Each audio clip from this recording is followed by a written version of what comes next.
Story time. I caught my best friend girlfriend cheating, and I didn't do what most people would do. Why? First of all, you might be asking yourself what most people would do when in that situation. Most people would call the best friend and say, "Oh, bro, I caught your girlfriend cheating." No, this is not what I did. Now, I'm not that type of man. Growing up, I was raised by a single mom. And one thing my mom always said, she taught me at a very young age to always mind my own business. My mom always make sure that I was safe because they were growing up. My dad wasn't around. So my mom taught me most of the things that I know as a young man. He was the man in the house and she was the woman in the house too. Me and my mom, we are very close. And she's like a second best friend to me.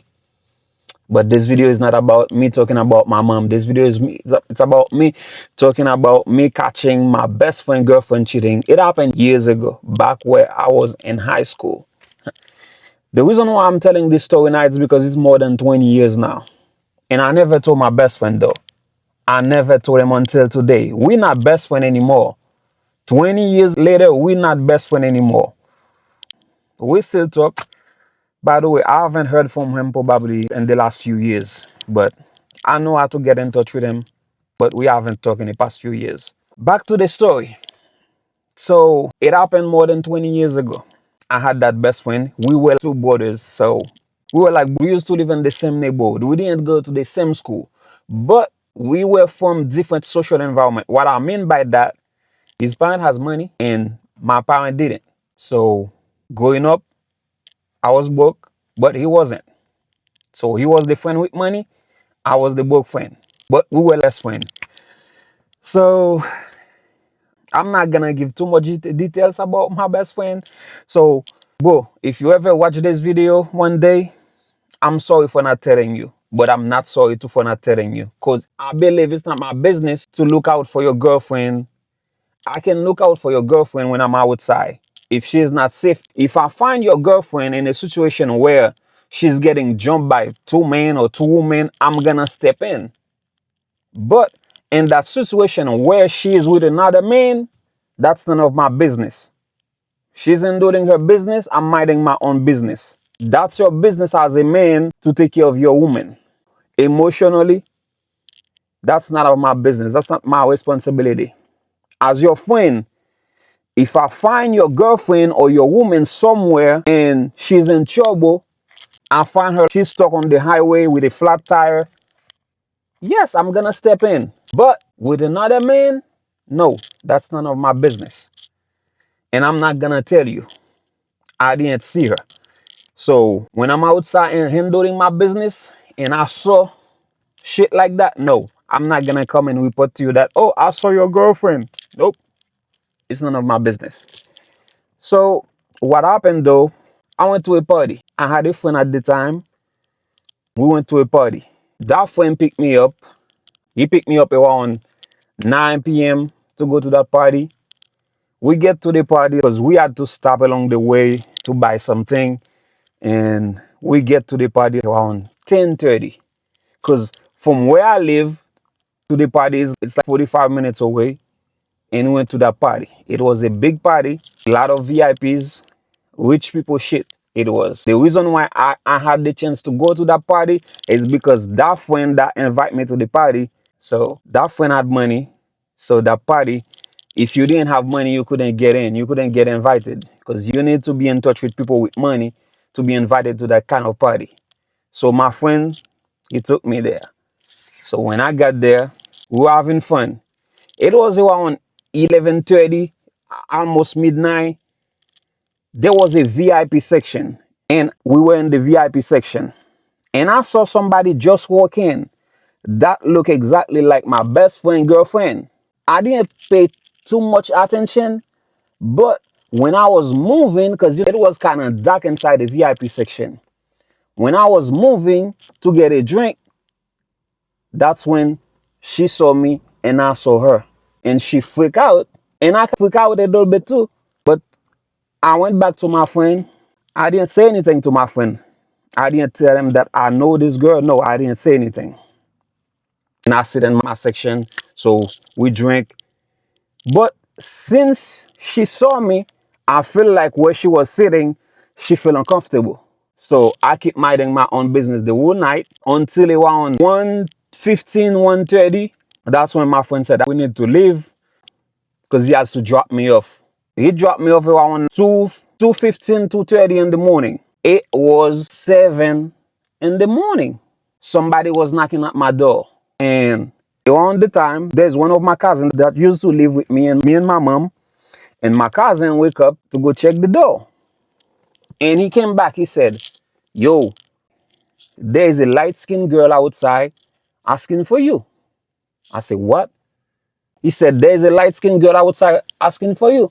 I said, what you talking about? I said, bro, let me sleep. I just got home a few hours ago. Let me sleep. So he said, bro, go check it out. When I went to the door and I saw her, I said, what the fuck? What are you doing here? How do you know where I live? Because she wasn't supposed to know where I live. She used to know where I lived before because I just moved a few blocks away from where I used to live. So she said, I know that you move a few blocks away. So come in here. I just asked some people, so where do you live? They show her my house. So she said, I need to talk to you. I said, what? I said, she come into my home. She sit on my bed and she started talking. She said, Evans, we're not gonna act like I came here to talk to you. I know what you saw last night. It's not what you think it is. I said, hey, stop it. What are you talking about? I don't know what you're talking about. I didn't see you last night. Where? He said, Evans, don't do that. You probably already tell your best friend that you saw me last night. I say, hey, listen, let me tell you something. When I'm outside handling my business, I'm blind. I cannot see anybody because I'm outside minding my own business. So that's why I couldn't see you. If you were outside last night handling your business, that's on you. If he has to know about something, it's not going to be from me because it's none of my business to tell him because I was outside minding my own business. When I'm minding my own business, that's none of people's business. The same way people's business is none of my business. She couldn't believe me because she thought that I was going to tell my friend because my best friend, he was like a brother to me because we grew up in the same neighborhood. We've been friends since we were 10, 11 years old. So she thought that I was going to tell him, but I never said shit. But the worst part, it's the last thing she said. She said, I will give you anything that you want just for you to shut the fuck up, not to tell your friend. Do you guys know what she meant by that? She will give me whatever the fuck I want. What she meant by that, even if I wanted money, sex, she was ready. But listen, I didn't want anything to do with that. Because, listen, mind you, she is a very beautiful woman. When you force yourself into someone that doesn't want you emotionally, that person might end up hating you for your whole life. So if I had sex with her that day, if I said, okay, for me to shut up, I want to fuck you, there's 100% of chance that she was going to say yes. But she was going to hate me for that. Until today, if I'm in trouble, if I need money and I reach out to her, she's going to send me money. But since that day, she treat me like a brother and she respect me, but I never say shit and I never took shit from her. Not even a dime, not even a cent. I never took shit from her. But it's not because I wanted her to have some type of debt towards me. It's because I respect myself too much to do something that I'm gonna regret my whole life. Because having sex with somebody that don't want you, it's like raping someone. It's the same thing as raping someone. There's no fucking difference. Because even though she said yes, she would have sex with me just for me to shut up, it wasn't gonna be because she likes me or no. It's not about love or anything. So it was gonna be like I whip her. So I choose not to take anything from her, money, sex, anything. I say, I don't want anything from you. Like I said, I'm not gonna say anything. Don't worry about it. Act like it never happened. She didn't believe me, but I never said anything. 20 years from now, it's the first time I'm telling this story because I only tell I have a new best friend now. We've been best friends for the past 15 years. I only told him about this story. And and I remember it was the one he said, "Bro, too much shit happened in your life. You could write a book. So why don't you write a book? Because I have too much to tell. I have too much story, too much things that happened in my life for the past 20 years." My best friend said, "You could write a book and it might be a bestseller." So I'm telling this story just to tell you that to mind your fucking business at all time. It will keep you safe and people will respect you for that too, for minding your own business. So my question for you today, what would you do if you were in my situation?